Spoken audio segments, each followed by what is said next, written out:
Voici Tam Tam Tropical, votre émission d'information et de débat sur l'Afrique et sa diaspora, conçue et présentée par Juvénal Noël.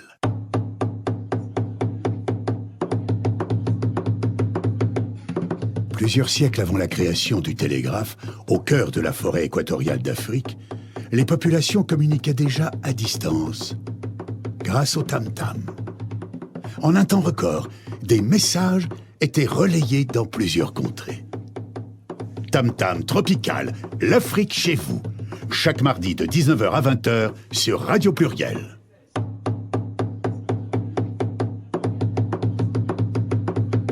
Tam Tam Tropical, votre magazine sur l'Afrique, conçu et présenté par Juvénal Noël.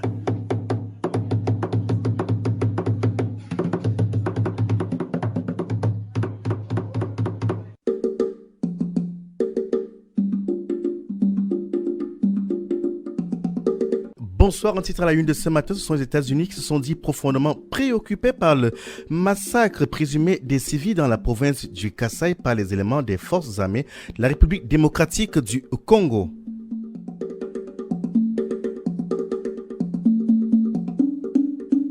Sur le plan local, cet événement culturel organisé donc par Solanti Events et la Maison des Essarts qui organise donc Patrimoine là, qui sont c'est un événement de gros cas. Avec nous ce soir pour en parler, elle s'appelle Solange Taliamento. Bonsoir Solange. Bonsoir à tous les auditeurs. Merci d'être là avec toute une équipe des percussionnistes qui nous donneront donc le plaisir d'entendre quelques sonorités qu'on aura le plaisir donc d'écouter. Comment ça va Solange? Ça va bien. Dans la deuxième partie de notre magazine, donc, nous serons dans notre débat radiophonique de ce mois. On parlera encore de spiritualité. La question c'est de savoir si avant l'arrivée sur le continent africain des religions dites révélées, l'homme africain avec un contact avec la divinité, il avait une vie spirituelle. Rappelons donc que l'église catholique à une certaine époque niait à ces hommes le fait même d'avoir une âme. Pour en parler ce soir, le pasteur Stan. Bonsoir pasteur. Bonsoir. Je suis très content, ravi de vous avoir ce soir. Merci. Surtout parce que ce qu'on a commencé la semaine dernière, on n'a pas pu l'achever. On espère que ce soir, on pourra en avoir davantage. À votre gauche, le pasteur Belling. Bonsoir, pasteur. Bonsoir, bien-aimé. Comment allez-vous? Oui, ça va bien. Ça fait plaisir d'entendre bien-aimé. Oui, bien-aimé, parce que nous sommes venus avec un message. Ah, d'accord. C'est une formule ou bien je suis un bien-aimé pour vous? Non, mais tu es un bien-aimé pour moi. Merci. Voilà. Et donc, toujours avec nous, il s'appelle Aton Bellinga. Bonsoir, Aton. Bonsoir, Juvénal Noël. Aton Bonsoir à tous. Merci Aton Bellinga, il est celui qui défend les traditions ancestrales africaines, pour lui effectivement, point besoin de se référer à Jésus ou à ces religions venues d'ailleurs, parce que l'homme africain connaissait déjà la divinité, c'est bien cela? Oui, c'est davantage, oui. On a également une autre invitée, c'est Madame Céline Laporte. Bonsoir Céline Laporte. Bonsoir Monsieur Juvénal. Juvénal. Comment allez-vous? Très bien. Vous êtes chef d'entreprise. C'est bien cela. C'est ça, tout à et fait. Effectivement, vous avez un parcours atypique parce que vous êtes juste à la retraite et vous êtes de ceux qui refusent d'être, comment on les appelle, les entretenus? Non? Inactive. Enfin, je préfère dire inactive. Inactive.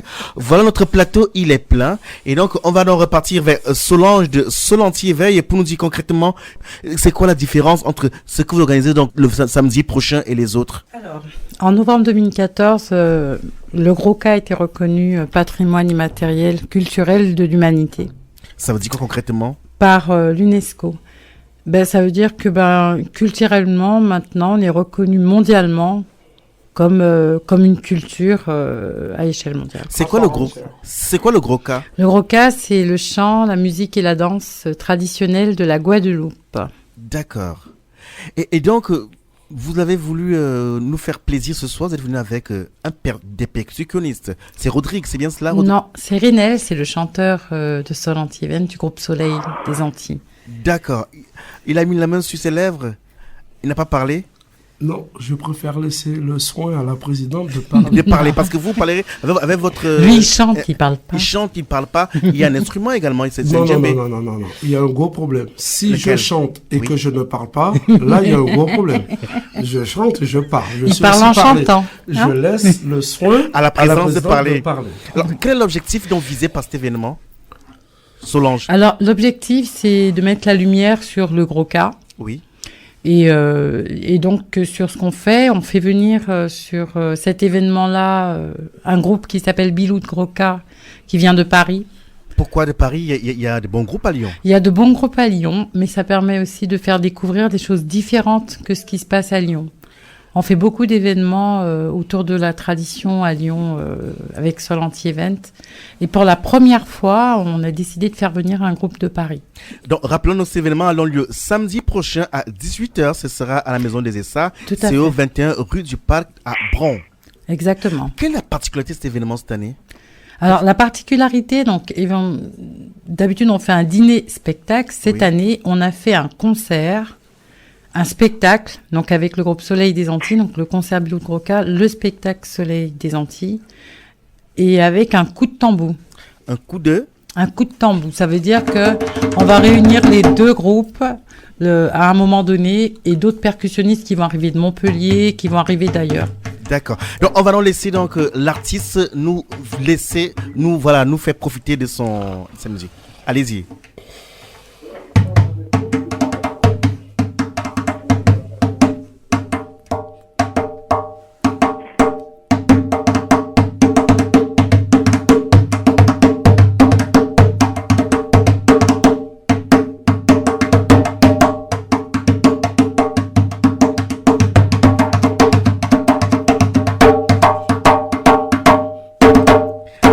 Donc, c'est un avant-goût de ce qu'on aura donc samedi prochain. Le spectacle est baptisé Patrimoine là. Ça veut dire quoi, Patrimoine là? Tout à fait, c'est la soirée Patrimoine là. Le patrimoine. Le patrimoine. Le patrimoine là, on parle du gros cas. Oui.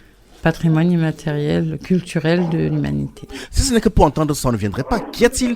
Je veux dire, donnez-nous envie. Qu'est-ce qu'il y aura de... Alors, ce que vous allez y trouver, c'est que, donc, en dehors du concert et du spectacle, c'est aussi le repas. Le repas est compris dans le concert et le spectacle. C'est gratuit. Donc, c'est vraiment très traditionnel. Et on a demandé aux personnes qui le souhaitaient de venir habillées en tenue traditionnelle. Vous dansez souvent, Solange? Oui. Vous danserez ce soir-là?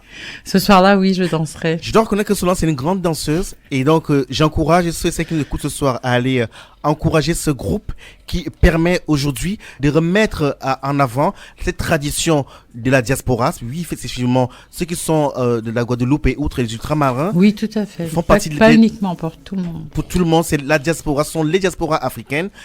Pas besoin de rappeler l'histoire et que c'est un pan qu'il ne faut surtout pas oublier. Il faut rester vivant avec cela. Quelques sonorités encore avant le mot de la fin? Ben oui. Allez, allons-y donc.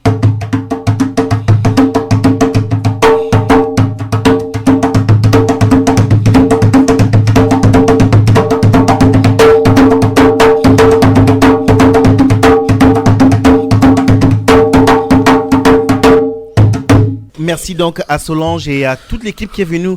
On peut quand même réserver pour venir à cet événement-là. Comment ça marche donc? Sur www.solantievent.com. Ça coûtera combien tout cela? Alors ça coûte 20 € en pré-vente. Oui. Et 25 € sur place. Donc voilà. Donc le spectacle aura lieu, je vous rappelle, donc samedi prochain. C'est à la Maison des Essarts, c'est au 21 rue du Parc, c'est à Bron.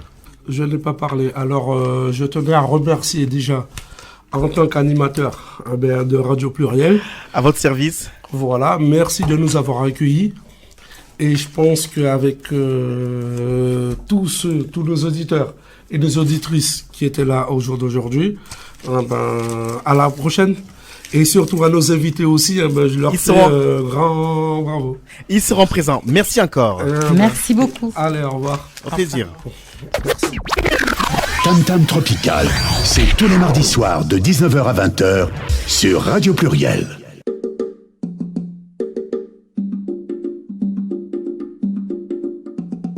Nous allons prendre rapidement cette brève qui nous vient du continent où les États-Unis se sont dit profondément préoccupés par le massacre présumé des civils dans la province du Kasaï par des éléments des forces armées de la République démocratique du Congo. Dans un communiqué, donc, un porte-parole du département d'État indique que des images et vidéos semblent montrer des soldats qui je cite, exécute sommairement des civils, y compris des femmes et des enfants. Mark Toner ajoute que si ces exécutions extrajudiciaires sont confirmées, elles constitueraient donc des violations flagrantes des droits de l'homme et menaceraient donc d'inciter à la violence et à l'instabilité généralisée dans un pays déjà fragilisé.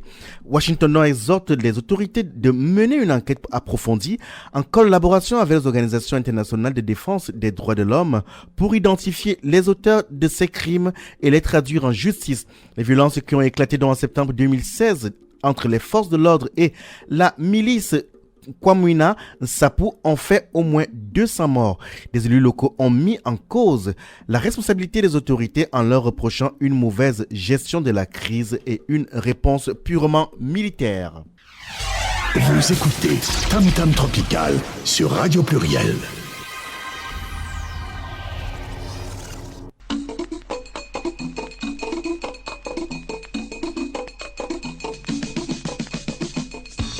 En arrivant en Europe, je voulais d'abord faire comme les habitants de l'Europe, m'assimiler, m'intégrer dans la vie de la France, donc respecter les lois et pouvoir chercher le boulot. Je ne vis pas du tout mon rêve en France, parce qu'en fait, je pensais qu'ici, c'était le paradis. Oh, c'est difficile comme tout le monde, hein. Il y en a qui sont vraiment de la vraie diaspora, qui vont à l'école, qui sont des licenciés, mais il y a trop de banditisme de la diaspora ici. Il faut qu'on puisse faire comprendre aux jeunes que quand on est dans un pays, on respecte la loi de ce pays-là. Dans ce débat radiophonique depuis le début du mois, nous réfléchissons sur la spiritualité des populations originaires d'Afrique subsaharienne précisément. Et la question qu'on se pose, c'est de savoir si avant l'arrivée des religions dites révélées, ces peuples avaient une réelle vie spirituelle. Rappelons donc qu'à une certaine époque, donc, l'Église catholique elle-même niait à ces peuples d'avoir déjà une âme. Et ce soir, donc, pour ceux qui se joignent à nous qu'à ce moment, nous sommes avec Aton Belinga qui est avec nous au téléphone. Bonsoir Aton, une fois de plus. Bonsoir Juvenal Noël. Voilà, je dois préciser que depuis le début du mois, on a eu du mal à vous laisser parler parce qu'effectivement, d'autres sont en studio, on a l'impression qu'on vous oublie souvent. Aton Belinga. Oui. Le constat est simple aujourd'hui, c'est que ces religions aujourd'hui reprochent aux Africains les pratiques de sorcellerie, de faire peur au final. Cette défiance, cette méfiance qui existe vis-à-vis des traditions africaines semble justifiée, Aton. Oui, elle a une origine historique, à savoir que l'Africain a été conditionné. Donc, Aton Belinga nous expliquait donc les difficultés, les raisons qui peuvent justifier aujourd'hui le fait que les Africains semblent méfiants, très méfiants, vis-à-vis effectivement de traditions ancestrales africaines. Nous avons un petit souci technique. Dans ce studio, nous avons deux pasteurs, des hommes d'église comme on les appelle souvent, le pasteur Stan. Pasteur Stan, est-ce que cela justifierait le fait qu'aujourd'hui l'Africain, pour se relationner avec l'être inconnu, le créateur, le tout-puissant comme on l'appelle souvent, a besoin de passer par Jésus, Marie, Joseph, ces figures qui n'ont aucun lien direct avec leur tradition? Comment justifier cela? Ça dépend de comment on explique la tradition. On ne peut pas affirmer d'un seul coup comme ça que ces populations n'ont pas de lien direct avec le Christ. Parce que jusque-là, j'ai du mal à comprendre. On parle du Christ, on parle de Jésus, on parle de Marie. Mais généralement, l'Africain n'a pas réalisé une chose. Depuis des siècles qu'il invoque ses esprits, enfin, ces ancêtres-là, ils semblent s'enfoncer davantage dans la misère. C'est le constat que nous faisons. Non, la misère n'est pas partout. Déjà, il faut chercher à définir les causes réelles de la misère. Il faut chercher à définir d'abord les causes réelles de la misère. Donc, la misère a des causes. Si pour vous la misère a des causes, la question la pose de nouveau à Aton Belinga. Vous êtes toujours avec nous?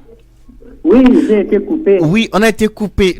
J'ai l'impression que les esprits ne sont pas très contents. Ils semblent fâchés contre nous parce que on pose des questions qui semblent déranger. Non, des questions qui ne devraient peut-être pas être posées. Qui ne devraient peut-être pas être posées parce que, en tant que jour... C'est évident que, un peuple ait sa propre culture, ait sa relation personnelle avec le sacré. Oui. C'est des choses qui ne se discutent pas. Elle commence à devenir problématique lorsqu'il s'agit des Africains. Parce que nous avons été esclaves des Arabes depuis le 7e siècle, esclaves des Européens à partir du 14e, 15e siècle. Aton Belinga, dites-nous un tout petit peu. Moi, je veux comprendre. Qu'est-ce qui fait qu'encore aujourd'hui, ces Africains invoquent Jésus, Marie, Joseph, ils s'enlisent dans la misère, dans la pauvreté. Ils pourraient peut-être essayer d'invoquer leurs ancêtres. Pourquoi cette défiance, cette méfiance vis-à-vis des leurs? Mais parce que l'Africain a été programmé. C'est comme un zombie maintenant.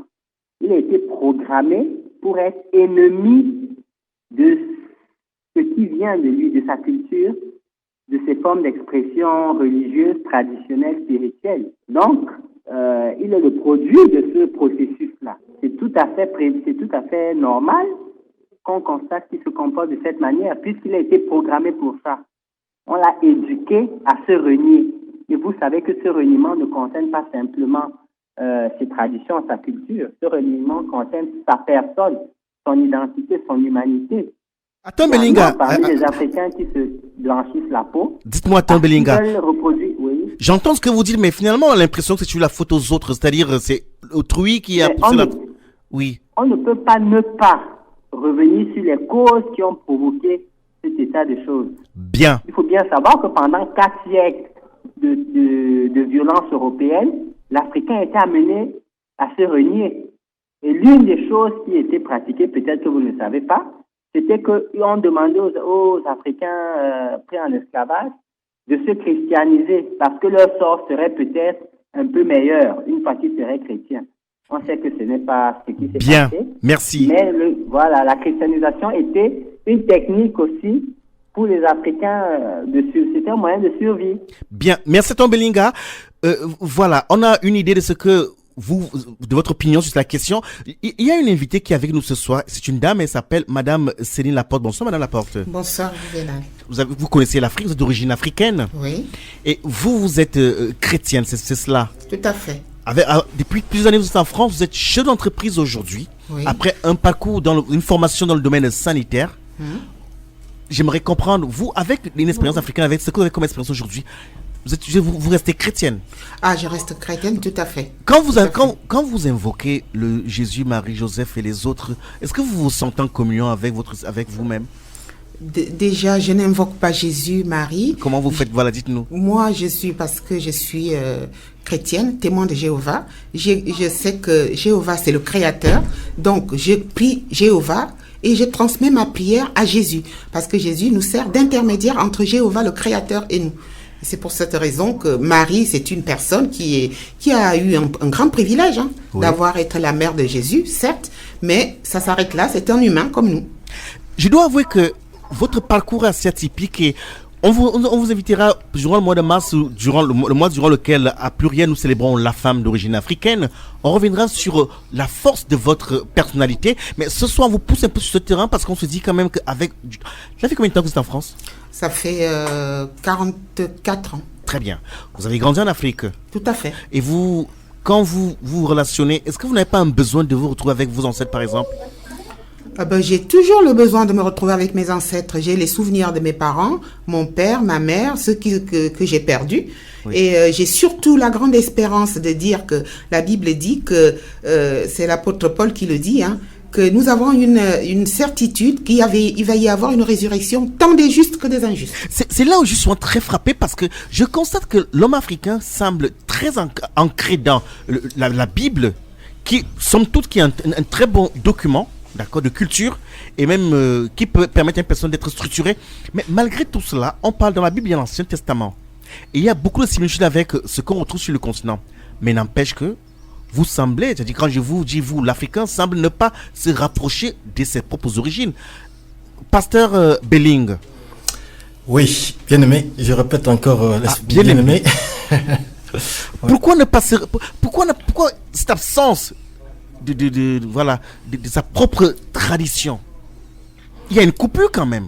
On a l'impression que l'Africain est déraciné de sa tradition spirituelle. Merci bien pour cette question. Je crois que le nom de votre radio Pluriel veut dire beaucoup de choses, parce que il y a plusieurs réflexions qui peuvent, n'est-ce pas, être transmises. En fait, quand vous posez cette question en tant qu'Africain, On reconnaît un Africain, on reconnaît l'Afrique, un Africain avec ce qu'il est. Ça, c'est quelque chose d'inévitable. On reconnaît un Africain, on reconnaît l'Africain avec ce qu'il est. Pasteur Belling, excusez-moi de vous couper. La question, j'insiste dessus. Dans la Bible dont on parle, qui est un document de référence, il y a l'Ancien et le Nouveau Testament. Ça veut dire qu'en fait, ce qui existait avant l'évangile de Jésus est pris en compte. Mais l'Africain n'a pas son Ancien Testament. Pourquoi cela? Pour l'Africain que vous êtes? Je crois que pour rentrer dans ces détails, ça va nous prendre beaucoup de temps. Mais permettez-moi de vous dire que, d'abord, par rapport à cette question que vous avez posée de Ancien et Nouveau Testament, c'est vrai qu'il y avait eu beaucoup de cheminement pour arriver à là. Mais ça, considérons la Bible comme un seul instrument de travail. C'est un tout. L'allusion que j'ai fait à la Bible est simplement qu'à un moment, les Africains aujourd'hui et toute la diaspora, il y a un vide.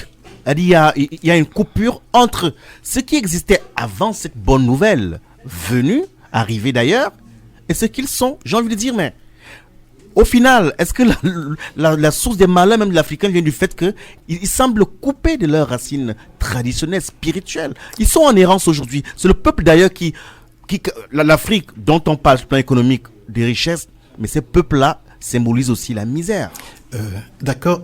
Écoutez, le sujet que vous venez d'aborder, je crois que ça mérite beaucoup de réflexion.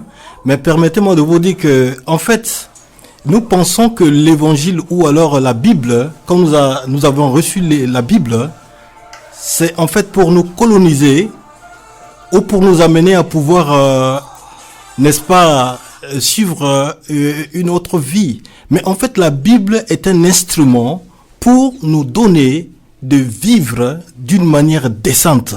D'une manière décente, c'est clairement dit.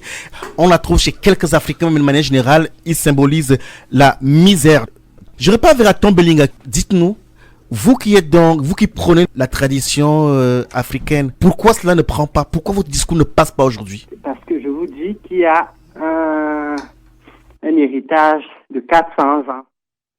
Et pour ce qui est de l'esclavage européen, il y a un héritage encore plus long puisque l'esclavage arabo-musulman, il a commencé au 7e siècle. Ce ne sont pas des choses qui s'effacent comme ça en un claquement de doigts.